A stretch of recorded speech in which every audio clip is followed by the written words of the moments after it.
नमस्कार दोस्तों, मैं अनूप कुमार अग्रहरी अग्रहरी क्लासेज में आप सभी का स्वागत करता हूं।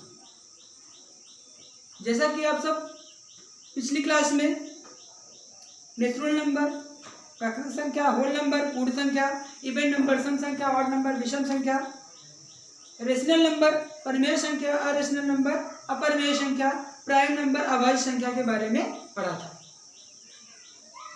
तो आज उसके आगे हम पढ़ेंगे। आज का जो टॉपिक है वो परीक्षा के दृष्टिकोण से बहुत ही महत्वपूर्ण है। विभाज्यता के नियम से कोई भी एग्जाम हो, कोई भी परीक्षा हो, उसमें कम से कम 2 क्वेश्चन जरूर आते हैं। जैसे अभी टीईटी की परीक्षा हुई थी, इसमें भी विभाज्यता के नियम से 2 क्वेश्चन आए थे। उसके पहले आरपीएफ का एग्जाम हुआ था। आरपीएफ के एग्जाम में 8 से 9 क्वेश्चन विभाज्यता के नियम से आए थे। तो एग्जाम के दृष्टिकोण से, परीक्षा के दृष्टिकोण से ये बहुत ही महत्वपूर्ण है। तो आज हम विभाज्यता के नियम के बारे में पढ़ेंगे। तो सर्वप्रथम 2 से विभाजित होने के नियम क्या होते हैं उसके बारे में पढ़ेंगे।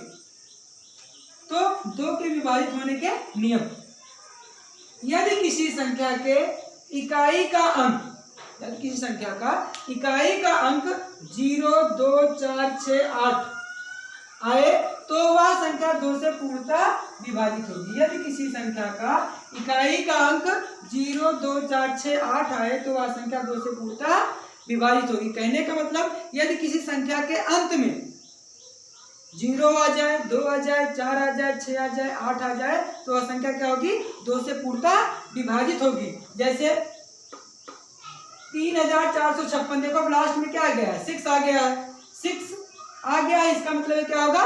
2 से विभाजित होगी। जैसे आ गया लास्ट में, देखो 0 आ गया है तो ये क्या होगी? संख्या 2 से विभाजित होगी। तो इसका मतलब है कि यदि किसी संख्या के अंत में 0 आ जाए, 2 आ जाए, 4 आ जाए, 6 आ जाए, 8 आ जाए तो यह संख्या क्या होगी? 2 से पूर्णतः विभाजित होगी। एक थे हमारे 2 से विभाजित होने के नियम। अब आगे 3 से विभाजित होने के नियम क्या होते हैं?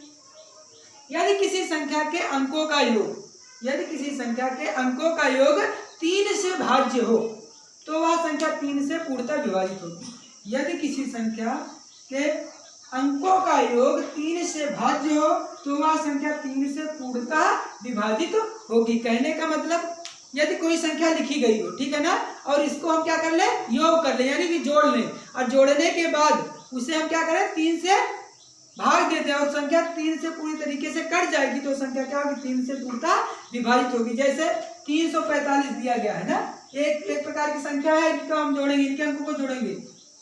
3 में 4 जोड़ेंगे 7, 7 में 5 जोड़ेंगे 12। अब देखो 12 या 12, 12 3 की पहाड़ी में आता है, 3 चौक 12, 3 4 जा 12, 12 3 की पहाड़ी में आता है। इसका मतलब ये संख्या 3 से पूर्णतः विभाजित होगी। जैसे 8757, अब इसको हम जोड़ेंगे, इनके अंकों को जोड़ेंगे। 8 7 15, 15 5 20, 20 7 27, 27 भी 3 की पहाड़ी में आता है। इसका मतलब ये संख्या 3 से पूर्णतः विभाजित होगी। यदि हमें ये नियम मालूम होगा तो हम आसानी से अपने समय को बचाते हुए तुरंत बता देंगे कि ये संख्या क्या होगी? 3 से पूर्णतः विभाजित होगी। नहीं तो हमें क्या करना पड़ेगा? 3 का भाग देना पड़ेगा। उसमें क्या होगा? हमारा समय अधिक बर्बाद होगा। और एक दूसरी परीक्षाओं में, प्रतियोगी परीक्षाओं में समय बहुत ही महत्वपूर्ण होता है। अब आगे चलेंगे। 4 के विभाज्यता के नियम क्या होते हैं? किसी संख्या के दहाई तथा इकाई के अंकों से बनी संख्या 4 से भाज्य है अथवा दहाई तथा इकाई के स्थान पर 0 हो तो वह संख्या 4 से पूर्णतः विभाजित होगी। कहने का मतलब यदि किसी संख्या के इकाई का अंक और दहाई के अंक दोनों क्या 4 से विभाजित हो, कहने का मतलब 4 के पहाड़े में आते हो तो वह संख्या क्या होगी? 4 से पूर्णतः विभाजित होगी। अथवा दहाई तथा इकाई के स्थान पर क्या आ जाए? 0 आ जाए तब भी वो संख्या क्या होगी? 4 से पूर्णतः विभाजित होगी। जैसे 216 दिया गया, देखो लास्ट में ये इकाई है, दहाई तो जानते ही होंगे। 1 और 10 16 है, देखो 16 4 की पहाड़ी में आता है। इसका मतलब 4 चौक 16, इसका मतलब ये संख्या क्या होगी? 4 से पूर्णतः विभाजित होगी। जैसे दे दिया गया 1524, देखो लास्ट में क्या है? 24 है, 24 4 की पहाड़ी में आता है। इसका मतलब ये क्या है? ये 4 से पूर्णतः विभाजित हो गया। हमें ऐसे ही मालूम पड़ गया, नहीं तो इसके लिए हमें क्या करना पड़ता? 4 से भाग देना पड़ता। जैसे दे दिया गया 1800, अब देखो लास्ट में डबल 0 आ गया है। ये भी बताए थे ना, यदि लास्ट में डबल 0 आ जाए दो शून्य आ जाए तो अभी संख्या क्या होगी, 4 से पूर्णतः विभाजित होगी। देख लेते हैं हम, जैसे भाग देंगे इसको तो क्या होगा, 4 से भाग देंगे तो क्या होगा, 4 चौक 16, 2 बचा है, 20 बचा है, 5 20, 450 कट गया। इसका मतलब ये संख्या 4 से पूर्णतः विभाजित होगी। ठीक, अब इसके आगे 5 वाला तो बहुत ही सरल नियम है, तो उसको हम ऐसे ही बता देते हैं। यदि किसी संख्या के अंत में 0 या 5 है तो संख्या क्या होगी, 5 से पूर्णतः विभाजित होगी। जैसे